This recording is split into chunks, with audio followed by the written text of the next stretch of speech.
नमस्कार साथियों।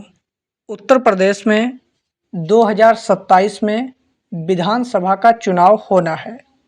विधानसभा चुनाव को लेकर सभी राजनीतिक पार्टियों ने अपनी अपनी तैयारियां काफ़ी तेज़ी के साथ में शुरू कर दी हैं।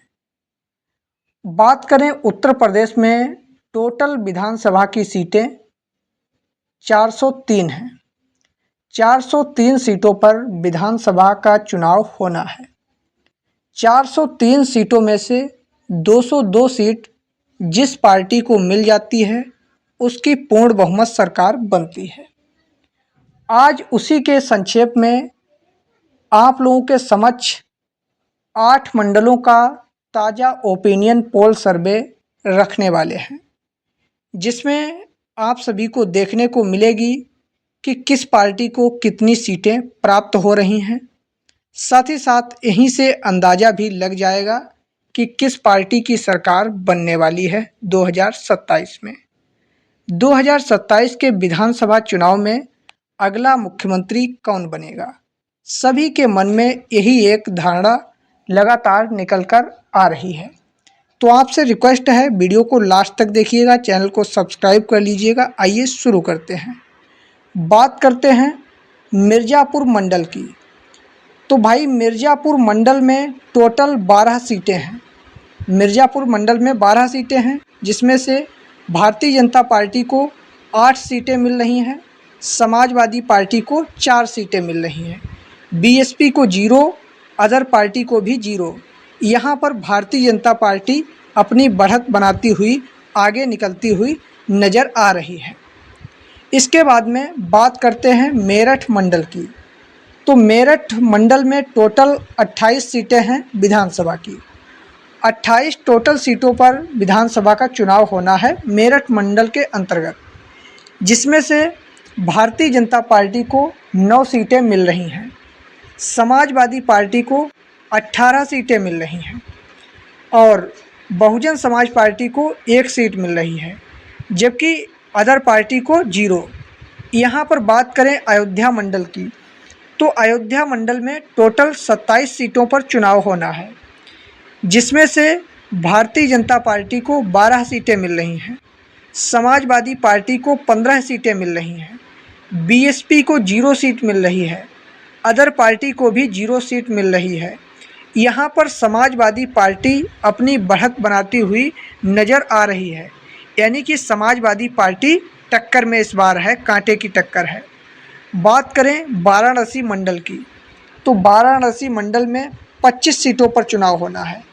25 सीटें वाराणसी मंडल के अंतर्गत आती हैं, जिसमें से भारतीय जनता पार्टी को 15 सीटें मिल रही हैं, समाजवादी पार्टी को 10 सीटें मिलती हुई दिखाई पड़ रही हैं और बीएसपी को 0 सीट मिल रही है, अदर को भी 0। यहाँ पर भारतीय जनता पार्टी आगे निकलती हुई नज़र आ रही है। इसके बाद बात करते हैं झांसी मंडल की। तो झांसी मंडल में 13 सीटों पर चुनाव होना है, जिसमें से भारतीय जनता पार्टी को 8 सीटें मिल रही हैं, समाजवादी पार्टी को 5 सीटें मिल रही हैं, बहुजन समाज पार्टी को 0 सीट मिल रही है, अदर को भी 0 सीट मिल रही है।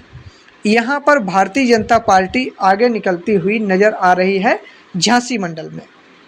इसके बाद में बात करते हैं गोरखपुर मंडल की।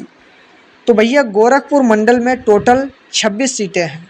गोरखपुर मंडल में टोटल 26 सीटें हैं, जिसमें से भारतीय जनता पार्टी को 14 सीटें मिल रही हैं, समाजवादी पार्टी को 11 सीटें मिल रही हैं, बहुजन समाज पार्टी को 1 सीट मिल रही है, जबकि यहाँ पर अदर का खाता भी नहीं खुल रहा है। यहाँ पर भी भारतीय जनता पार्टी आगे निकलती हुई दिखाई पड़ रही है। इसके बाद में बात करते हैं चित्रकूट मंडल की। चित्रकूट मंडल में 19 सीटें हैं, 19 सीटों पर चुनाव होना है, जिसमें से भारतीय जनता पार्टी को 9 सीटें मिल रही हैं, समाजवादी पार्टी को 10 सीटें मिल रही हैं, बहुजन समाज पार्टी को 0 सीट मिल रही है, अदर को भी 0 सीट मिल रही है। यहाँ पर समाजवादी पार्टी 1 सीट से आगे निकलती हुई अपना परचम लहराती हुई दिखाई पड़ रही है। बात करें आजमगढ़ मंडल की, तो आजमगढ़ मंडल में टोटल 23 सीटें हैं। 23 सीटों पर चुनाव होना है, जिसमें से भारतीय जनता पार्टी को 11 सीटें दिखाई पड़ रही हैं मिलती हुई। समाजवादी पार्टी को 12 सीटें मिलती हुई दिखाई पड़ रही हैं। बहुजन समाज पार्टी को 0 सीट मिल रही है। अदर पार्टी को भी 0 सीटें मिल रही हैं। यहाँ पर 1 सीट से समाजवादी पार्टी आगे निकलती हुई नज़र आ रही है। साथियों, ये 8 प्रमुख मंडल थे जिनका ताज़ा ओपिनियन पोल सर्वे आप लोगों के समक्ष हमने रखा। उत्तर प्रदेश में टोटल 403 सीटों पर चुनाव होना है। 202 सीट जिस पार्टी को मिल जाती है उसकी पूर्ण बहुमत सरकार बनेगी, चाहे बीजेपी हो, समाजवादी हो, बहुजन समाज पार्टी हो या फिर अदर हो। तो ये आज का ताज़ा ओपिनियन पोल सर्वे। वीडियो कैसा लगा कमेंट में बताइएगा। आप किस ज़िले से हमारा वीडियो देख रहे हैं ज़रूर बताइएगा। वीडियो को लाइक कर दीजिएगा। चैनल को सब्सक्राइब नहीं किया, चैनल को सब्सक्राइब कर लीजिएगा ताकि और भी वीडियो ऐसे देखने को मिलते रहें। धन्यवाद दोस्तों।